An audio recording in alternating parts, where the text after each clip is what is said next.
हमारे वो और देवर जी अभी तक खेतों से लौट कर नहीं है। हमें बहुत घबराहट हो रही है। तुम चिंता मत, मैं अभी बिट्टू माली और लोगों को लेकर खेतों पर जाता हूँ और उन दोनों को ढूंढ कर लाता हूँ। तुम एक काम करो, तब तक मेरे घर में ही बैठो। है ये दोनों कहाँ गए होंगे?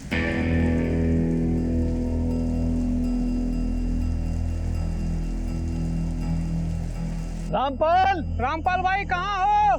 रामपाल भाई, श्यामपाल जी, श्यामपाल भाई कहाँ हो? रामपाल, रामपाल भाई कहाँ हो? श्यामपाल, रामपाल, कहाँ हो श्यामपाल भाई? रामपाल, रामपाल भाई कहाँ हो? रामपाल भाई, अरे भाई रामपाल गाँव। श्यामपाल भाई, ये क्या है? रामपाल जी, और ये तो रामपाल है। इसकी तो साथ में नहीं चल रही। ए, निरंजन, पुलिस को फोन लगा। और सुन, मेरे घर से इसकी पत्नी कविता को बुला के ला, उसको वहां कुछ बताना। जा जल्दी से चल।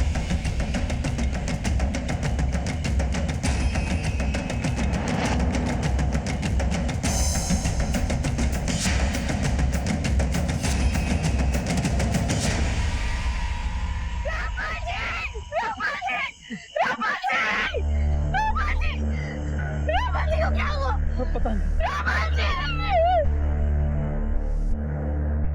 रामपाल जैसे रसूखदार इंसान की हत्या ने गांव के लोगों के बीच हड़कंप मचा दिया था। आखिर रामपाल की हत्या किसने और क्यों की थी?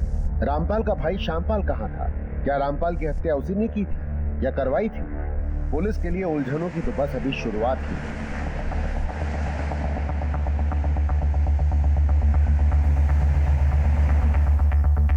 आइए साहब।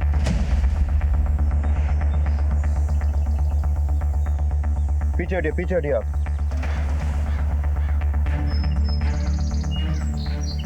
आसपास सर्च करो।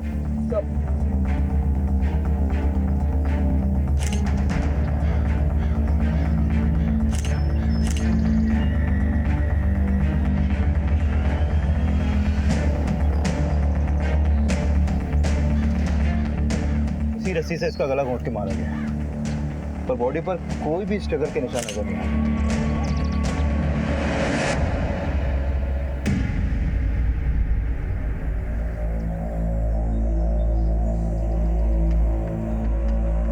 मुझे लगता है रामपाल के साथ कोई और भी था यहाँ।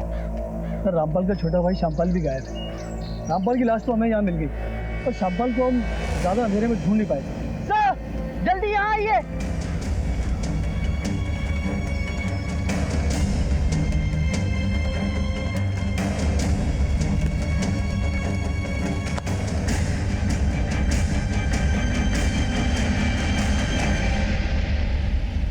साहब, ये तो श्यामपाल है। सिरी जिंदा है। यादव, इसे अपनी गाड़ी में हॉस्पिटल में जाओ, हो सकता है बच जाए। सर, आप नीचे आता हो। सर, कहीं ऐसा तो नहीं कि इन दोनों भाइयों के बीच में किसी बात को लेकर अनबन हो, जिसके बाद रामपाल को उसी के भाई श्यामपाल ने मार दिया हो? श्यामपाल जानबूझकर ज्यादा शराब पीने के बाद बेहोश हो गया, जिससे उस पर शक न हो सकता है। विकास, उस रस्सी और बॉटल्स को फोरेंसिक जांच के लिए भिजवाओ। ये पता लगवाओ कि उन पर इन दोनों भाइयों के फिंगरप्रिंट्स हैं या फिर ये सब किसी और का किया धरा है। Okay sir.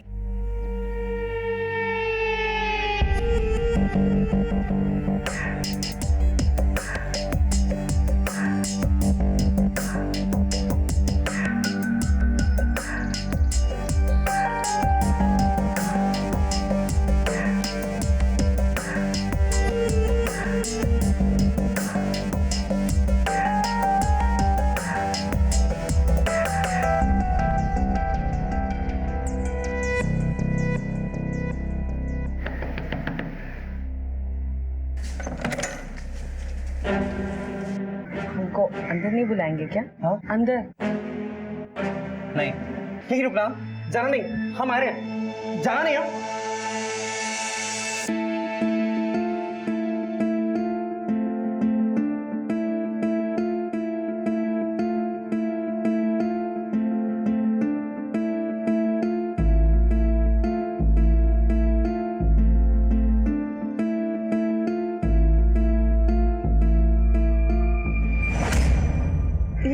हाँ, आप मारो उस पैर से।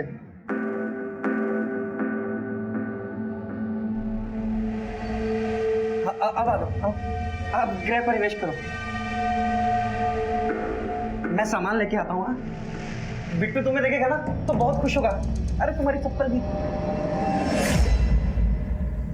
कविता जी, हम समझते हैं कि आप इस वक्त बात करने की हालत में नहीं है, लेकिन आपके पति के कातिलों तक पहुंचने के लिए हमारे लिए ये जानना जरूरी है कि कल रात को हुआ क्या था।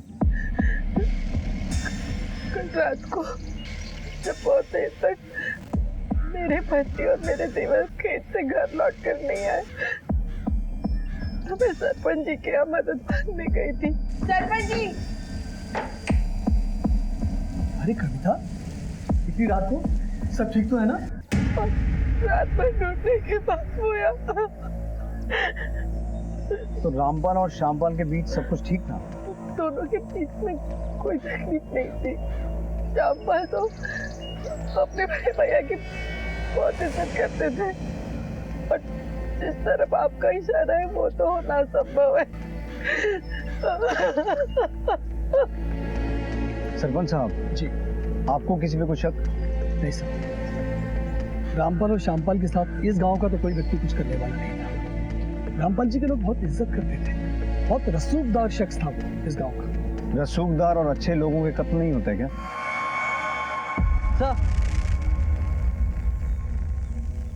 सर ये बंसी है, रामपाल के खेतों का रखवाला। साहब, रामपाल जी और श्यामपाल जी अपने खेतों से निकल गए थे, फिर यहाँ रास्ते में क्या हुआ नहीं पता। तो रामपाल और श्यामपाल के बीच कुछ कासनी हुई थी? कभी नहीं साहब। ठीक है, तुम जा सकते। सर, अगर रामपाल को श्यामपाल ने नहीं मारा तो जरूर हत्यारा कोई तीसरा ही है।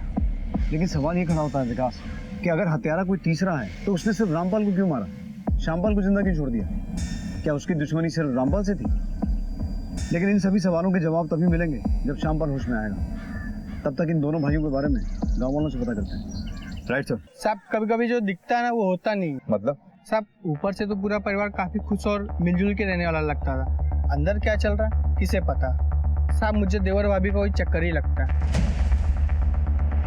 ऐसा क्यों लगता है तुम्हें? दोनों हम उम्र थे, जो रामपाल चाचा के साथ कौन शादी करता।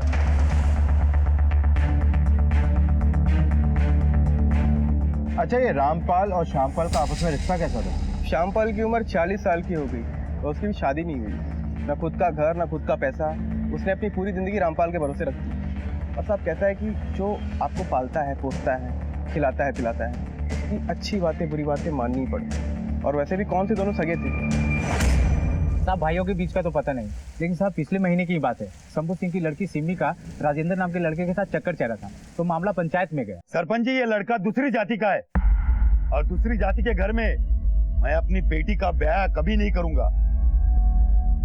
माफ कीजिएगा सरपंच जी, मैं बीच में बोल रहा हूँ, लेकिन मुझे शंभू की सोच बिल्कुल सही नहीं लगती। उसकी बेटी सिमी अगर इस लड़के से प्यार करती है तो दोनों की शादी करवाने में कोई बुराई नहीं है। लड़का पढ़ा लिखा है, शादी के बाद भी लड़की का ख्याल रख सकता है। तो दोनों मालिक हैं, कानून में भी अपना फैसला खुद कर सकते हैं। काय का फैसला? हाँ, काय का फैसला? बदनामी तो हमारी होगी ना, तुम्हारा क्या जाता है? बिल्कुल गलत सोच रहे हो। अगर इस लड़की की बदनामी हुई तो सिर्फ तुम्हारी बदनामी नहीं होगी, पूरे गांव की बदनामी होगी। मैं सिर्फ तुम्हारे बारे में नहीं, पूरे गांव के बारे में सोच रहा हूँ। हाँ, हम रामपाल जी के फैसले के साथ हैं। हम रामपाल जी के फैसले के साथ हैं। रामपाल जी के फैसले के साथ हैं। रामपाल, तुम्हें मेरे घर के निजी मामले में दखल देने का कोई हक नहीं है। रही बात पंचायत की, तो मैं अपने फैसले खुद कर सकता हूँ, किसी की कोई जरूरत नहीं है। चल चल। उसके बाद शंभू सिंह ने सिमी को घर से निकलना बंद करा दिया, लेकिन कुछ महीनों के बाद सिमी भाग के राजेंद्र के साथ शादी कर ली। ये शंभू सिंह रहता कहाँ है? हाँ साहब, उधर रहता है। हाँ सर, तो रामपाल को तो अपने काम से काम रखना आता ही नहीं था। वो हर वक्त गांव के हर एक मामले में अपनी टांग अड़ाते रहता था। इसलिए तुमने उसे जान से मार दिया? अरे नहीं साहब, अब ये सब क्या बोल रहे हैं? मैंने किसी को नहीं मारा। तुम कहोगे और हम मान लेंगे। अरे नहीं साहब, अम्मा कसम, हमने नहीं मारा। हम कल रात को तो घर पे थे, और चाहे तो हमारी पत्नी से पूछ लीजिए। वो क्या है ना साहब, हमारी बेटी की तबीयत कल से खराब, हम दोनों जन उसी की देखभाल में लगे थे।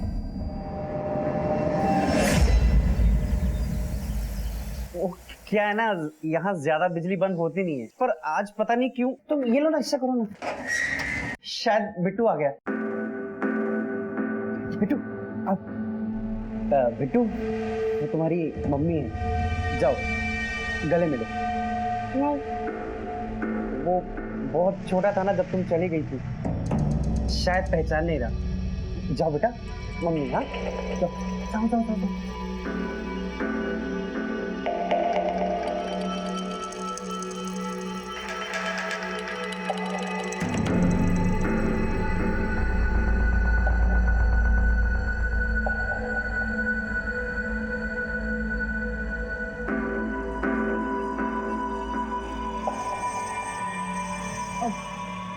सुनिए ना, वो हमको ना एक मोबाइल फोन चाहिए अभी।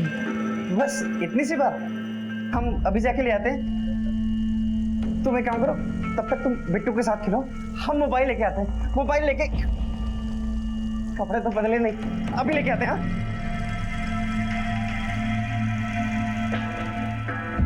सर, मैंने शंभू के कॉल रिकॉर्ड और फोन लोकेशन डिटेल चेक किए और उसके पड़ोसियों से भी बात की। दोनों से कंफर्म है कि वो मर्डर वाली रात अपने घर पे ही था। विकास, आजकल टीवी और फिल्में देखकर बच्चों को भी पता है कि मोबाइल से लोकेशन को ट्रेस कर सकते हैं। रामपाल का दिया घाव सिम्मी की शादी के बाद शंभू के लिए नासूर बन गया था। हो सकता है उस रात अपने इसी घाव के इलाज के लिए वो घर से निकला हो।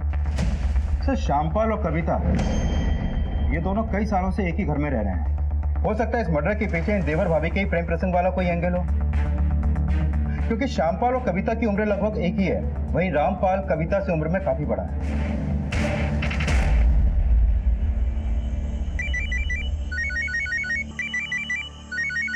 हेलो हेलो मेरी रानी। गुड्डू, और कितना टाइम लगेगा?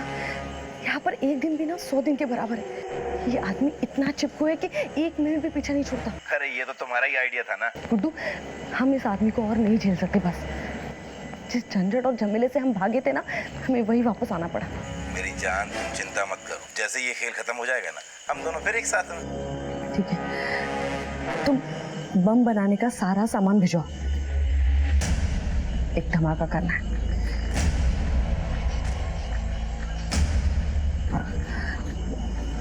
सुनो, लगता है राजेश जग गया, हम बाद में फोन करते हैं, ठीक है? एक तरफ एक संदिग्ध महिला रानी अपने परिवार से कई सालों बाद मिली थी।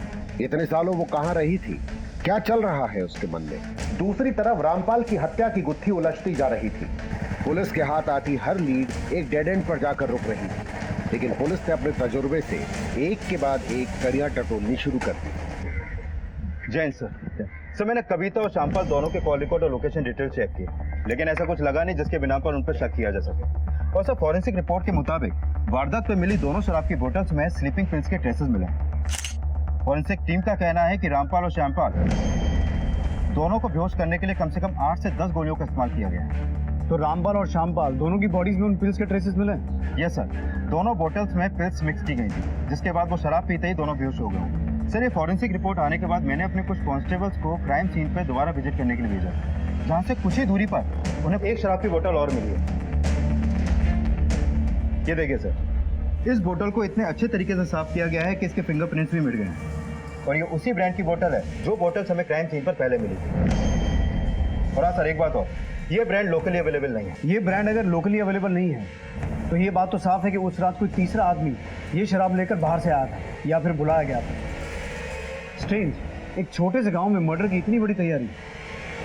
कहीं ऐसा तो नहीं कि रामपाल के मर्डर में श्यामपाल का कोई हाथ है और उसने इस काम में किसी तीसरे शख्स की मदद ली है और प्लान के मुताबिक उस रात श्यामपाल वो शराब पी के बेहोश हो गया जिसमें नींद की गोलियां मिली हुई थी। चलो, एक बात तो साफ हो गई कि उस रात रामपाल और श्यामपाल के अलावा वहां कोई तीसरा शख्स भी मौजूद था। अब हमें पता ये लगाना है कि यह हत्या श्यामपाल के इशारे पर हुई थी या फिर उस तीसरे आदमी का रामपाल के साथ कोई डायरेक्ट कनेक्शन है। एक मिनट। हेलो, ठीक है सर, श्यामपाल को होश आ गया है, उसे घर ले गया अभी।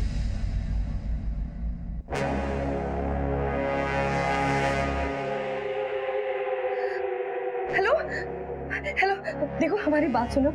देखो, जो कुछ भी हुआ ना उसे भूल जाओ। हम सब कुछ भुलाकर हम तुम्हारे पास वापस आने को तैयार है। बार बार फोन करना बंद करो। देखो, मैंने अपना फैसला तुम्हें सुना दिया है। अब जरा सी भी शर्म है ना तो चुल्लू पर पानी में जाके डूब मरो। और हमारे बीच में अब कुछ भी नहीं। और वैसे भी तुम जैसी गिरी हुई औरत के लिए मैं फिर से अपनी बीवी और बच्चे को नहीं छोड़ सकता। रखो फोन, और आज के बाद कभी फोन करने की कोशिश मत करना।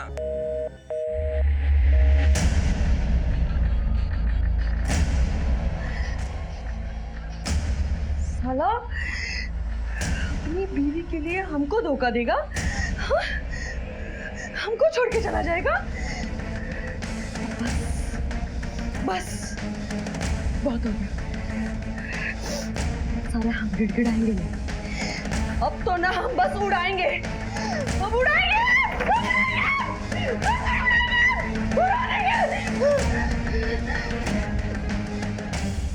अब तुम्हें धमाका करने से कोई नहीं रोक सकता।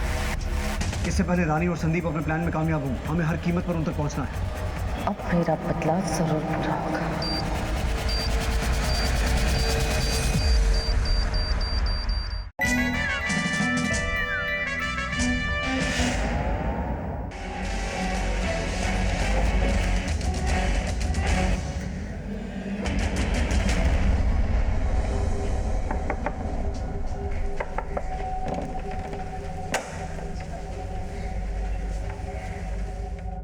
शामपाल, आइए।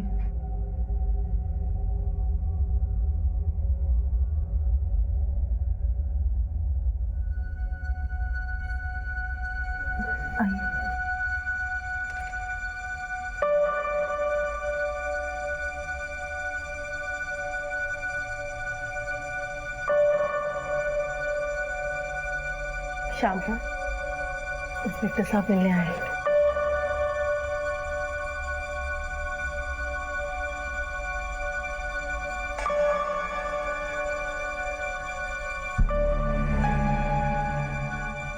बताइए क्या हुआ था उस रात? राज साहब, हमेशा की तरह खेतों पे बहुत काम था। हम कोई आधा घंटा देरी से निकले थे, घर की तरफ बढ़ ही रहे थे साहब कि अचानक एक सुनसान जगह पे भाई साहब को किसी से बातें करते हुए देखा। अरे श्यामू आ, जल्दी आ। हाँ बैठ श्यामू। ये प्रताप भाई है, इनका गौसगंज में बहुत बड़ा कारोबार है। लेकिन हमारे प्रताप भाई अब गौसगंज में रहने वाले नहीं हैं, ये अब लखनऊ में जाके रहने वाले हैं। तो इन्हें एक ऐसे इंसान की तलाश है जो इनके बने बनाए बिजनेस को बिल्कुल बढ़िया से संभाल ले। उसके बदले ये मुनाफे का 70% देने को तैयार है। समझ गया ना? क्या सोचता है? अरे हमें तो लगता है ये हमारे लिए बहुत बढ़िया सौदा होने वाला है? अब भाई साहब, अरे इतना मत सोचिए, बहुत फायदे का सौदा है। अरे ले श्याम। अब भैया की बात टाल नहीं सकते थे साहब। उन्होंने कहा तो बोतल हमने हाथ में ले ली। 3-4 घूंट पिए थे साहब कि सर चकराने लगा। हमें पेशाब जाने की जरूरत महसूस हुई तो हम झाड़ियों की तरफ गए, लेकिन कुछ समझ में नहीं आया। कुछ ऐसा लगा जैसे सब कुछ घूम गया, दुनिया पलट सी गई थी। उसके बाद खुद को हॉस्पिटल में पाया। उस दिन पहली और आखिरी बार अगर भैया को ना बोला होता तो भैया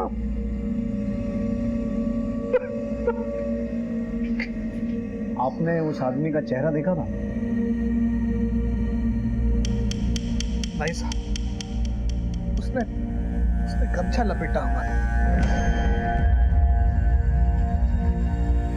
तो शामपाल, ऐसा भी तो हो सकता है कि तुम अपने बड़े भाई की गुलामी करते करते थक गए थे, आजादी चाहते थे। वैसे भी तुम दोनों भाइयों का रिश्ता सौतेला ही था। आप अब में शक कर रहे हैं साहब? हम शक क्यों ना करें? उस कातिल ने सिर्फ तुम्हारे बड़े भाई को मारा, तुम्हें सिर्फ बेहोश करके छोड़ दिया। और हैरानी की बात है कि तुमने उस आदमी के साथ बैठ के शराब पी, लेकिन उसका चेहरा तुमने नहीं देखा। तो ऐसा क्यों नहीं हो सकता कि तुम्हारी नजर अपने बड़े भाई की प्रॉपर्टी और उसकी बीवी पर थी? क्यों? यही प्लान था ना तुम दोनों का? प्लान? कौन सा प्लान? हम रामपाल जी से बहुत प्यार करते थे और मरते दम तक करते रहेंगे। रामपाल जी के साथ अगर किसी ने हमारा नाम भी सुन लिया तो गांव में जीना मुश्किल हो जाएगा हमारा। हम रामपाल जी को कभी धोखा नहीं दे सकते थे। उन्होंने हमारा हाथ उस वक्त थामा था तो पूरी दुनिया हमारे हाथ से छूट चुकी थी। एक बेबस विधवा की मांग में सिंदूर भरा था, मुझे दोबारा सुहागन बनाया था। हमारे भैया हमारे पिता के समान थे साहब। पहली भाभी की मौत के बाद उन्होंने खुद को काम में डुबो सा लिया था। ये जो कुछ भी आप देख रहे हैं ना साहब, ये सब हमारे भैया ने अपनी कड़ी मेहनत से हासिल किया। चलो उनका तो समझ में आता है, लेकिन तुमने शादी क्यों नहीं की? कविता के लिए? कैसी बातें कर रहे हैं साहब? हमारे और हमारे भाभी के बीच में कभी कुछ नहीं था और नहीं हो सकता है साहब। भाभी ही क्या, किसी भी लड़की के साथ हमारा कभी कुछ नहीं हो सकता था, क्योंकि हम किसी औरत के लायक नहीं है साहब। फिर नई कहानी?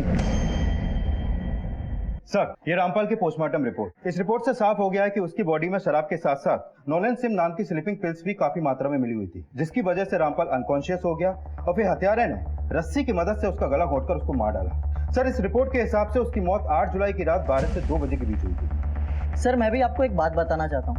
सर, आज से 6 महीने पहले मैं मुरादाबाद में पोस्टेड था, जहाँ पर डॉक्टर अवस्थी का मर्डर केस आया था। डॉक्टर अवस्थी को किडनैप करके उनका मर्डर कर दिया गया था। सब वो मर्डर और ये मर्डर एक तरीके से किए गए हैं। सेम ब्रांड की दारू यूज की गई है, सेम स्लीपिंग पिल्स यूज की गए हैं, और तो और गले पे जो रस्सी है उसका नॉट का तरीका भी सेम तरीके से बांधा गया है। सर, इतनी सारी बातें इत्तेफाक तो नहीं हो सकती ना। सर, उस केस में हमने संदीप सिंह को और उसके गैंग को अरेस्ट किया था। Good observation Yadav. एक काम करो, मुरादाबाद पुलिस डॉक्टर अवस्थी के मर्डर केस की फाइल यहाँ मंगवा लो, देखते हैं हमारे यहाँ क्या लगता है। सर, पुलिस कांस्टेबल यादव की सतर्कता ने इस केस को एक नई दिशा दी थी। क्या उसका शक सही था या फिर रामपाल की मौत के पीछे कुछ और ही राज दफन थे? दूसरी तरफ रानी किस धमाके की साजिश में लगी थी? ये दिवाली नहीं है जो पटाखे फोड़ने, बड़ा धमाका कर रहा है, बहुत बड़ा धमाका। इसलिए अब तुम हमको ये बताओ कि सामान क्या क्या चाहिए। क्या सिर्फ आधा किलो बस होगा? हाँ, और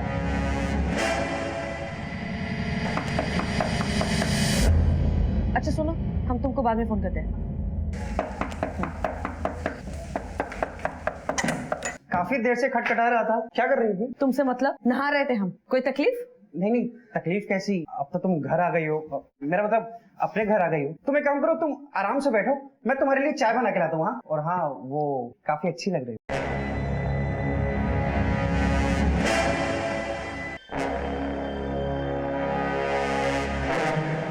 विकास, कुछ मिला? सर, ये मुरादाबाद के डॉक्टर अवस्थी मर्डर केस की फाइल। इस केस को मैंने अच्छे से स्टडी किया सर। ये संदीप, जिसने डॉक्टर अवस्थी का मर्डर किया, सर ये शुरू में मुरादाबाद की एक पटाखों की फैक्ट्री में काम करता था और वहीं काम करते करते इसने फैक्ट्री में काम करने वालों के साथ अपना खुद का एक गैंग बनाया और फिर डॉक्टर अवस्थी को अगवा करके उनके घर वालों से 5 लाख रुपए की फिरौती मांगी। जैसी फिरौती मिली उसने डॉक्टर अवस्थी को मार दिया। उसके बाद वो हिसार भाग गया, जहाँ से मुरादाबाद पुलिस ने उसे दर्द पहुंचा। सर, मामला अभी अंडर ट्रायल है, लेकिन 2 महीने पहले से कोर्ट से बेल मिल गई। लेकिन रामपाल मर्डर केस में किसी तरह की फिरौती की डिमांड नहीं की गई। अगर संदीप ने रामपाल को मारा है तो संदीप को इस बात से क्या फायदा हुआ होगा? सर, हो सकता है ये फायदा संदीप को श्यामपाल से मिला हो। मतलब श्यामपाल ने संदीप को हायर किया हो। यू मीन टू से कॉन्ट्रैक्ट के लिए? पॉसिबल है सर। एक काम करते हैं, इस केस की फाइल को एक बार दोबारा गो थ्रू करते हैं। अक्सर संदीप सिंह जैसे छोटे मोटे गैंगस्टर अपना सिम तो चेंज करते हैं लेकिन अपना फोन चेंज नहीं करते। एक काम करो, डॉक्टर अवस्थी मर्डर केस के जितने भी कल्प्रिट हैं उन सबके फोन्स का IMEI नंबर ट्रेस करो। ये पता लगाने की कोशिश करो कि हाल फिलहाल में ही उनमें से कोई भी फोन इस एरिया में एक्टिव हुआ है। Okay sir.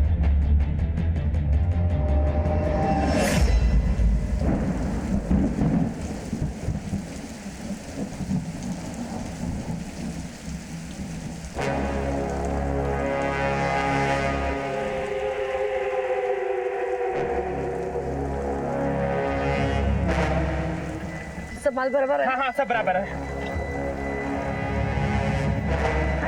छाता पकड़ो। चल चल।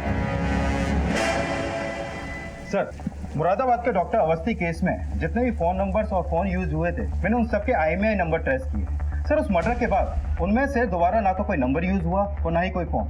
लेकिन सर, इस इन्वेस्टिगेशन में एक लीड हाथ लगी है। सर, ये Sandeep Singh doctor Awasthi murder case में एक नंबर पे लगातार टच में था और जिस फोन से ये नंबर यूज किया जा रहा था, जब मैंने उसका IMEI नंबर ट्रेस किया तो एक हैरान करने वाली बात पता चली। मैं आपको बताता हूँ सर। डॉक्टर अवस्थी संदीप अपने फोन से लगातार एक रैंडम नंबर के टच में था। अभी संदीप का फोन तो बंद है, लेकिन मैंने चेक किया कि इस रैंडम नंबर के फोन पे लगातार time to time sim change हो रहे थे। सर इसने जितने भी सिम लिए वो सारे सिम फेक आईडीज देकर खरीदे गए। लेकिन सर हैरानी की बात यह है कि उन सारे फेक आईडीज पर एक ही फोटो यूज किया गया और ये फोटो किसी लेडी का है सर, जिसकी फोटो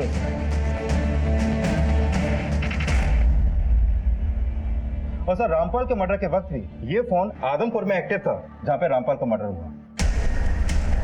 विकास, तुमने एक बात नोट की, मुरादाबाद मर्डर केस के वक्त संदीप के फोन और इस फोन की लोकेशन कई बार सेम रही है। जो भी इस फोन का इस्तेमाल कर रहा है वही हमारा प्राइम सस्पेक्ट है। विकास, इस औरत की फोटो दिल्ली, हरियाणा, मध्य प्रदेश, यूपी और बिहार पुलिस में सर्कुलेट करवाओ और पता लगाओ कि इसकी असली पहचान क्या है। Okay sir. एक तरफ जहां रानी अब आदमपुर पुलिस की हिट लिस्ट में थी, वहीं दूसरी तरफ वो किसी बड़ी साजिश को अंजाम देने में लगी थी। एक सीधी सादी दिखने वाली महिला का एक गैंगस्टर संदीप सिंह से क्या संबंध था? क्या रामपाल की हत्या में उसी का हाथ था? अब वो क्या करने वाली थी? क्या पुलिस वक्त रहते उस तक पहुंच पाएगी?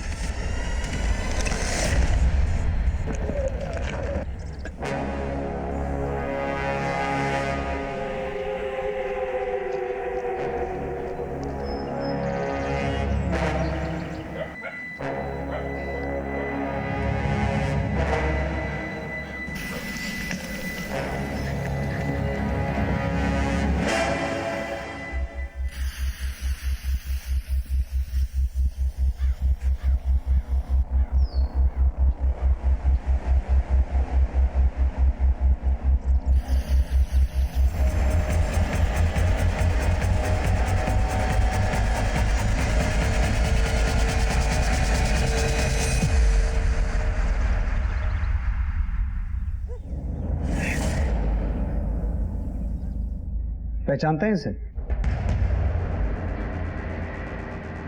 नहीं साहब, हम इसे नहीं जानते। और इसे? Excuse me sir. सर, इन दोनों में से हमने किसी को भी पहले नहीं देखा। सर, मदन सिंह का फोन था। ये औरत जहाँ किराए पे रहती थी उसका पता चल गया। अब तुम्हें धमाका करने से कोई नहीं रोक सकता। इससे पहले रानी और संदीप अपने प्लान में कामयाब हों, हमें हर कीमत पर उन तक पहुंचना है। अब मेरा बदला जरूर पूरा होगा।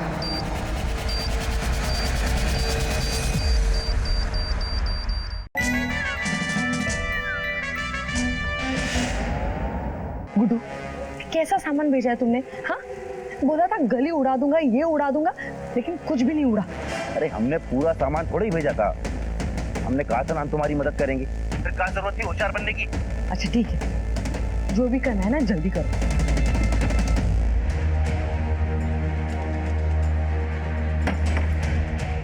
यही घर बताया था ना? हाँ सर, घर तो यही है। सर, ये आदमी यहाँ बगल में रहता है। यहाँ जो लोग रहते थे, आप उन्हें पहचानते हैं? हाँ, शंकर और रानी थे। ये रानी है? हाँ, ये रानी। ये शंकर है?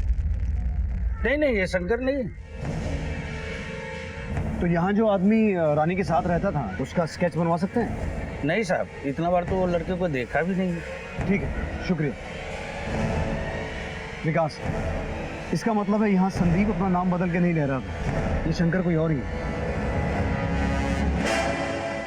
अब बाबू, मुझे बहुत भूख लगी है, तो तुम बाजार में जाके मेरे लिए कुछ ताजा लेके आओ। ताजा चाट लेके आओ? हाँ चलेगा। और तुम्हारी वो तीखी वाली मिर्ची भी डलवाऊंगा। हाँ?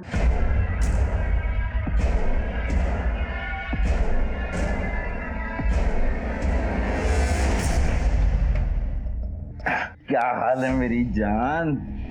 कैसी गुजर रही है रातें अपने पुराने पति के साथ? अच्छा, हमने आपको बोला था वो सामान लाने के लिए, बुलाया?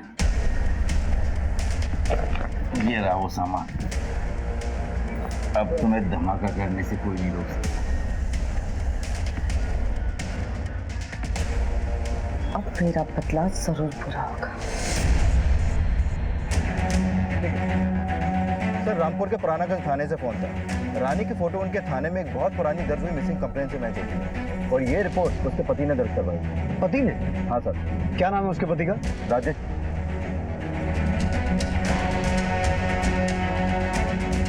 ठीक है। हाँ सर।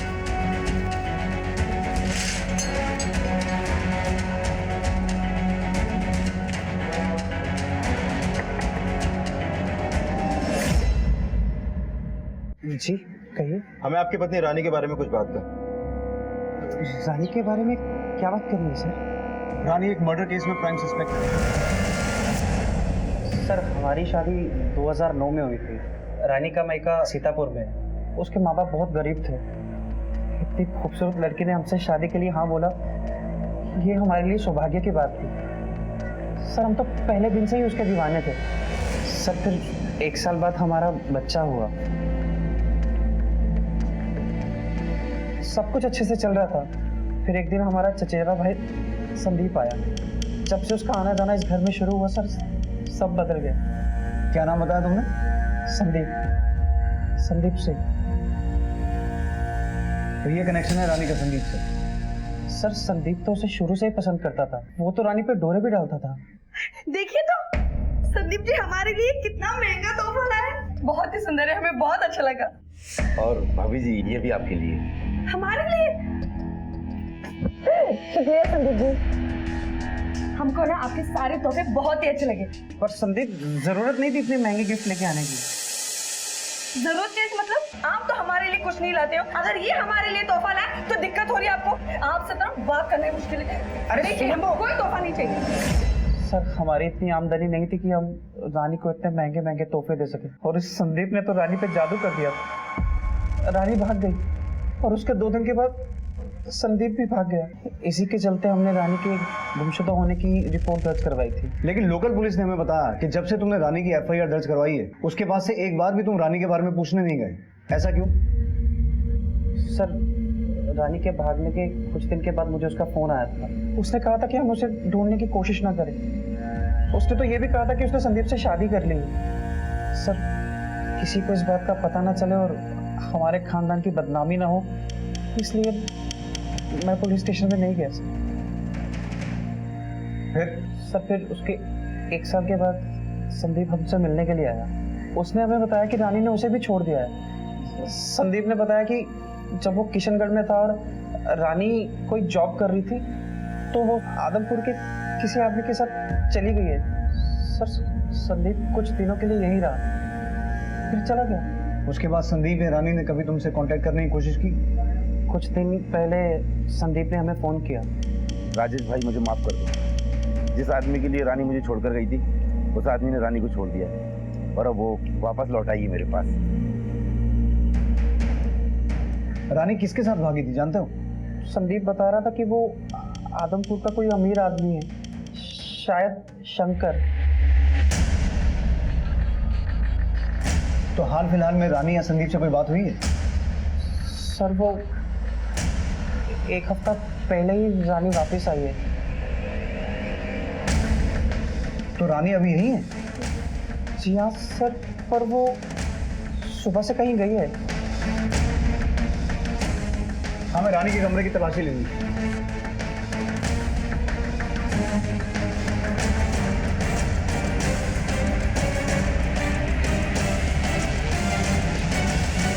तो घंटा होता है बारूद। रानी बॉम्ब बना रही है। ये बॉम्ब बनाने का सामान किसी बड़ी साजिश की तरफ इशारा कर रहा है। सर संदीप मुरादाबाद में किसी पटाखा फैक्ट्री में काम करता था। जरूर उसी ने यह सारा सामान रानी को लाकर दिया होगा। इसका मतलब है रानी और संदीप कुछ बड़ा प्लान कर रहे हैं। राजेश, रानी की जिंदगी में आजकल क्या चल रहा था? किससे मिलती जुलती थी? कोई ऐसी खास बात? मिलने जुलने का मुझे पता नहीं, पर हाँ मैंने उसे एक फोन ला के दिया था। बस वो उसी पे किसी से बात करती है बस। मुझे रानी का वो नंबर चाहिए। जी सर। बोलिए सर वो नंबर है 9820। इस नंबर की करंट लोकेशन निकलवाओ और पता करो वो किससे बात करती थी। इससे पहले रानी और संदीप अपने प्लान में कामयाब हों, हमें हर कीमत पर उन तक पहुंचना है। Okay sir. राजेश से मिली जानकारी ने इस केस को एक पक्की दिशा दे दी थी, लेकिन इन सब का रामपाल की हत्या से क्या लेना देना था? पुलिस ने रानी के नंबर को तुरंत ट्रेस करना शुरू किया। जिस मिशन को अंजाम देने के लिए रानी निकली थी, उसे रोकना एक बड़ा चैलेंज था और पुलिस ने उस चैलेंज को स्वीकार किया था।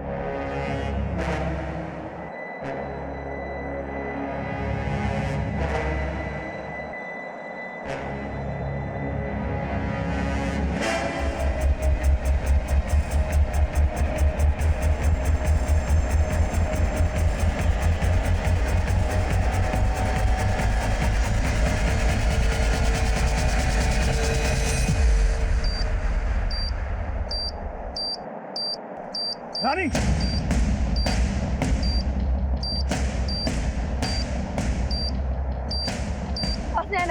बॉम्ब नीचे रख। पास नहीं आना रानी बॉम्ब नीचे रख। बॉम्ब नीचे। सूरज, हमारे पास नहीं आना। हम बता रहे हैं, हम बटन दबा देंगे। बॉम्ब नीचे हमारे रख। पास नहीं आना, हम बटन दबा देंगे।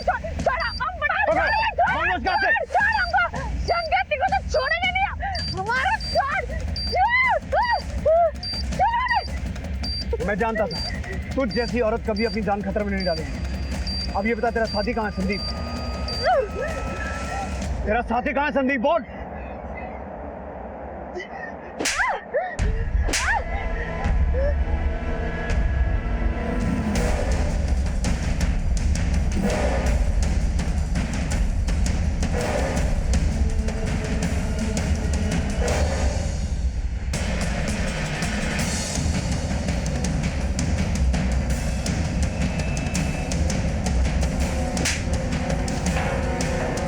यही सोच रही हो ना कि हम तुम तक कैसे पहुंचे? दरअसल हमने श्यामपाल से शंकर के बारे में बात की थी।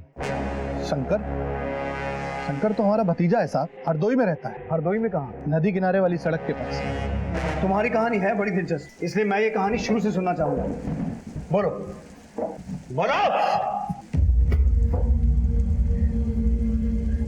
आदमपुर में शंकर के पास हमको काम मिल गया था। संदीप हमको अक्सर वही मिलने आया करता था। तब हम समझ गए कि हमको संदीप में कोई दिलचस्पी नहीं है, क्योंकि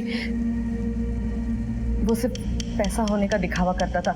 असल में उसके पास कोई पैसा नहीं था। तो इसीलिए तुमने शंकर को चारा डालना शुरू किया, क्योंकि उसके पास बहुत पैसा था। हाँ, शंकर हमको अच्छा लगा और उसको रिझाने में हमको ज्यादा तकलीफ नहीं हुई।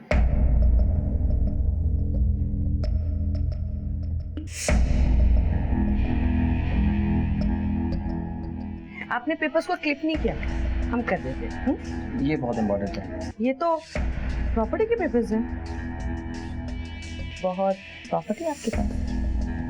बस वो खानदानी है।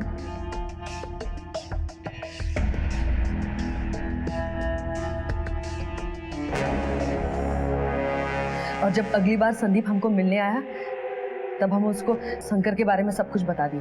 लेकिन फिर कुछ सालों बाद शंकर ने रानी को छोड़ दिया। शंकर के छोड़ने के बाद हम फिर से सड़क पर आ गए थे, इसलिए हम वापस संदीप के पास मुरादाबाद चले गए। जब रानी हमारे पास वापस लौट कर आई, तब तक वो पूरी तरह से अय्याशी में डूब चुकी थी। उसे दिन रात कुछ ना कुछ चाहिए था। हमारी इनकम तो शंकर के बराबर नहीं थी, इसलिए उसके सारे शौक पूरा नहीं कर पाए। लेकिन सच कहें तो हमें भी ऐसी कीड़े मकोड़े वाली जिंदगी से नफरत थी, इसलिए हमने एक दिन डॉक्टर अवस्थी को अगवा किया ताकि मोटे पैसे छाप सकें। एक तो तूने डॉक्टर अवस्थी से फिरौती का पैसा लिया और फिर उनको मार भी दिया। क्यों? अगर उसे खुला छोड़ देते तो उसके जरिए पुलिस हम तक नहीं पहुंच जाती क्या? मुझे जाने दो प्लीज। मेरे घर पर मेरे बीवी बच्चे मेरा इंतजार कर रहे होंगे। आपकी आजादी की खुशी में एक एक हो जाए।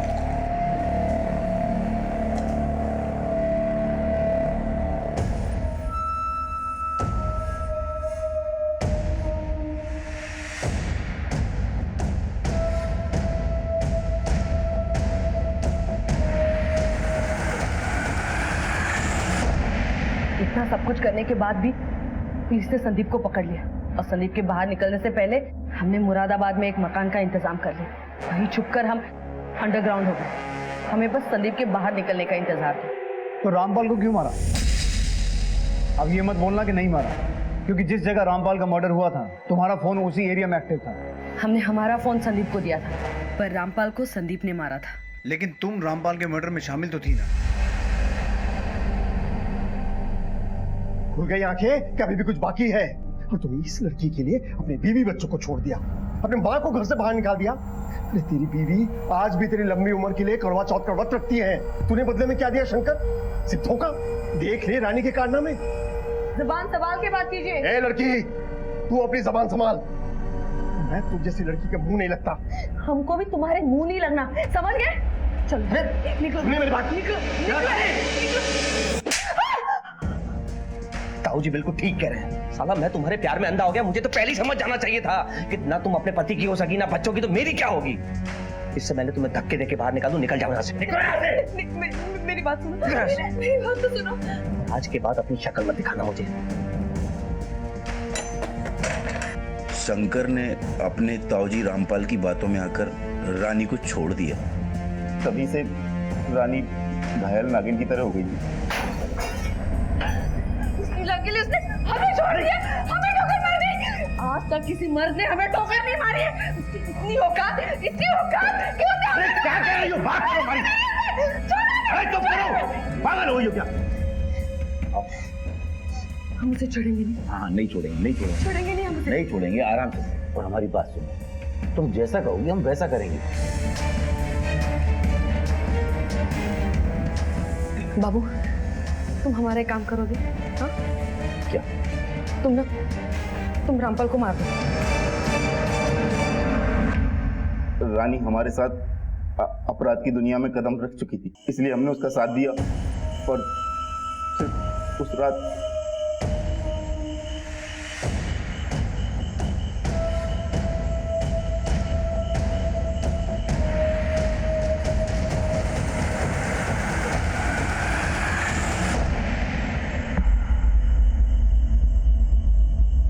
एक बात बताओ रानी, तुम्हारे कहने पर संदीप ने डॉक्टर अवस्थी को मारा, रामपाल को मारा। अगर तुम चाहती तो तुम्हारे कहने पर वो शंकर को भी मार सकता था। तो फिर बॉम्ब बनाकर, इतना बड़ा रिस्क उठाकर तुम शंकर को इस तरह से क्यों मारना चाहती थी? हम शंकर से प्यार करते थे और उसके साथ खुश थे, लेकिन उस रामपाल के भड़काने के बाद शंकर हमको ठुकरा के चला गया। तो राजेश के पास वापस जाने का क्या ड्रामा था? रामपाल को मारने के बाद पुलिस और भी चौकन्नी हो गई थी और हमको छुपने के लिए जगह चाहिए, इसलिए हम राजेश के पास चले गए। हमने सोचा था कि रामपाल को मार के हम शंकर को भी मार देंगे और उसके बाद संदीप के साथ कहीं दूर भाग जाएंगे। इतना घमंड किस बात का है रानी? तुम हो क्या चीज? राजेश जैसे भले आदमी ने तुम जैसी गरीब लड़की के साथ शादी करके तुम्हें सम्मान दिया, इज्जत दी। तुम चाहती तो राजेश के साथ अपनी पूरी जिंदगी बड़े आराम से बिता सकती थी, लेकिन अपने लालच की वजह से तुम पहले संदीप के साथ भागी और फिर तुमने शंकर को फंसाया। और जिस बॉम्ब से तुम शंकर के चीथड़े उड़ते हुए देखना चाहती थी, उसी बॉम्ब ने तुम्हारी जिंदगी के चीथड़े उड़ा दिए। अब जिंदगी भर जेल में बैठ के हाथ मलने के अलावा तुम्हारे पास कोई काम नहीं है। झूठे रिश्तों के पीछे भागते भागते इंसान सच्चे रिश्तों की अनदेखी करने लगता है, और जब होश संभलता है तो सब कुछ लूट चुका होता है। इसलिए थोड़ी अंडरस्टैंडिंग, थोड़ा एडजस्टमेंट